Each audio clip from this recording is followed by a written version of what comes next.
GeM TV நேயர்கள் அனைவருக்கும் வணக்கம். நான் உங்கள் விஜய் பிலால். இன்னைக்கு வீடியோவில் நம்ம எதை பற்றி பார்க்க போகிறோம் அப்படின்னு பார்த்தீங்கன்னா, ரீசெண்ட் டேஸாக வந்து இபிஎஃப்ஓ அப்படிங்கிற பேரை வந்து நீங்கள் அதிகமாக கேள்விப்பட்டுட்டே இருப்பீங்க.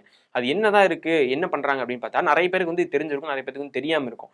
சரி, ஓகே, இது நான் எல்லாத்தையுமே சொல்கிறேன் என்ன அப்படின்ட்டு. அந்த இபிஎஃப்ஓ அப்படின்னு என்ன அப்படின்னு பார்த்தீங்கன்னா, எம்ப்ளாயி ப்ரொவிடென்ட் ஃபண்ட் ஆர்கனைசேஷன் அப்படின்னு சொல்லுவாங்க. இவங்க வந்து என்ன பண்ணுறாங்க, இது என்ன அப்படின்னு பார்த்தீங்கன்னா, ஃபர்ஸ்ட் நீங்கள் ஒரு கம்பெனியில் வேலை செய்கிறீங்க அப்படின்னா, அங்கே வந்து நீங்கள் உங்களுக்கு மந்த்லி சேலரி வருதுன்னா அதில் வந்து கொஞ்சம், அதாவது ஒரு 1% 2% அந்த மாதிரி வந்து சொல்லலாம். ஒரு 1000 அந்த மாதிரி வந்து மந்த்லி பிடிச்சிப்பாங்க.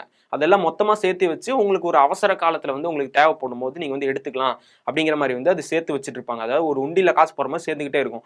அதை வந்து ஃபர்ஸ்ட்லாம் என்ன ரூல்ஸ் இருந்துச்சு அப்படின்னு பார்த்தீங்கன்னா, நிறைய ரூல்ஸ் இருந்துச்சு. இப்போ நீங்கள் அதை எடுக்கணும்னா திடீர்னு எடுக்க முடியாது. இப்போ ஏன்னா உங்கள் பணம் தான், அதனால நான் எடுக்க முடியாதா அப்படின்னு கேட்காதீங்க. ஏன்னா நிறைய இதெல்லாம் இருக்குது. அதாவது ஒரு நிறைய இப்போ நீங்கள் போய் அதை எடுக்கணும் அப்படின்னா உங்கள் மேனேஜர்கிட்ட போய் கேட்கணும்.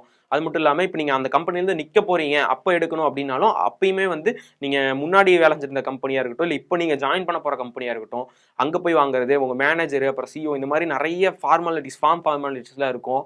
அப்புறம் நிறைய விஷயங்கள்லாம் இந்த மாதிரி நீங்கள் இவ்வளோ தான் எடுக்க முடியும், கொஞ்ச நாள் கழிச்சு தான் இவ்வளோ தருவோம், நீங்கள் இப்போ தான் ஜாப் விட்டு நின்றுருக்கீங்க, இவ்வளோ நாள் ஆகும் அப்படிங்கிற மாதிரி நிறைய இதெல்லாம் இருக்கும். இப்போ வந்து அது ரொம்பவே ஈஸி ஆயிடுச்சு. இப்போ புதுசாக வந்து கடந்த 13ஆம் தேதி வந்து ஒரு ரூல்ஸ் ஒன்று போட்டிருந்தாங்க. இந்த இஎஃப்பிஓ அப்படிங்கிற இந்த இதுக்கு வந்து ஒரு ரூல்ஸ் போட்டிருந்தாங்க. என்ன அப்படின்னு பார்த்தீங்கன்னா, நீங்கள் வந்து இது சீக்கிரமாக நிறைய வந்து எடுத்துக்கலாம். ஃபர்ஸ்ட்லாம் பார்த்தீங்கன்னா ஒரு 3 தடவை தான் வந்து எடுக்கிற மாதிரி இருக்கும். ஏதாவது ஒரு எமர்ஜென்சியாக இருந்துச்சுன்னா எல்லாத்துக்குமே வந்து ஒரு 3 டைம் தான் வந்து எடுக்கிற மாதிரி இருக்கும். அது ஒரு 75% தான் வந்து எடுக்கிற மாதிரி இருக்கும் நீங்கள் வேலையில் இருக்கும்போது. இப்போ வந்து என்ன பண்ணியிருக்காங்க அப்படின்னு பார்த்தீங்கன்னா, நீங்கள் அவ்வளோ நேரம்லாம் இல்லை, நீங்கள் ரொம்பலாம் போய் யார்ட்டையும் வந்து கேட்க தேவையில்ல. இதுக்காகவே வந்து புதுசாக ஒரு ஆப் வந்து நாங்கள் வந்து ரிலீஸ் பண்ணுறோம். அதில் போய் நீங்கள் வந்து உங்களுக்கு தேவையான பணத்தை உங்களோட ரீசன் எல்லாமே அதிலேயே சப்மிட் பண்ணி நீங்கள் அதுலேருந்து எடுத்துக்கலாம். அதில் கேட்கக்கூடிய டீட்டெயில்ஸாக இருக்கட்டும், அது எல்லாமே ஃபுல் பண்ணி நீங்கள் அதை வந்து எடுத்துக்கலாம் அப்படின்னு சொல்கிறாங்க.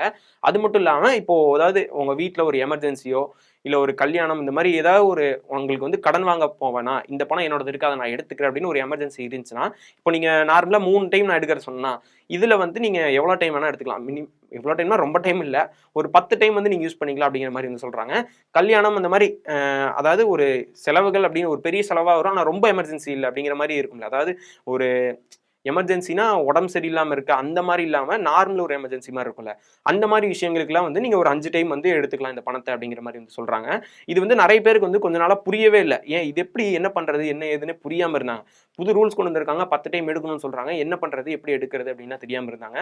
அதுக்கப்புறம் இப்போ தான் வந்து ஃபுல்லாக டீட்டெயில்ஸாக வந்து என்ன பண்ணலாம் அப்படிங்கிறத வந்து அரசு தரப்புல வந்து சொல்லியிருக்காங்க. என்ன அப்படின்னு பார்த்தீங்கன்னா, நீங்கள் இந்த மாதிரி பணம் எடுக்கிறீங்கல்ல, இது எல்லாமே வந்து உங்கள் மேனேஜர்கிட்ட போய் நீங்கள் ஃபர்ஸ்ட் மாதிரி போய் நின்றுட்டு இருக்க வேணாம், ரொம்ப நாள் வெயிட் பண்ண வேணாம்.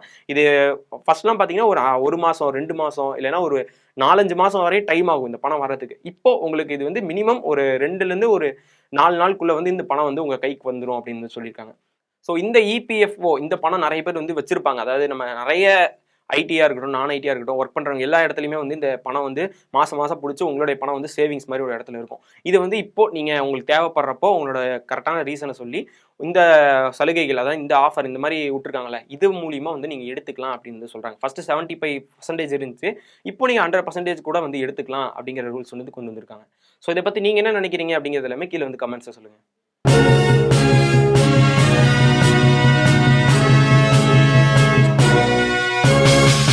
உடனுக்குடன் அப்டேட் தெரிந்து கொள்ள ஜெம் டிவி தமிழ் ஆப்பை இன்ஸ்டால் செய்யவும்.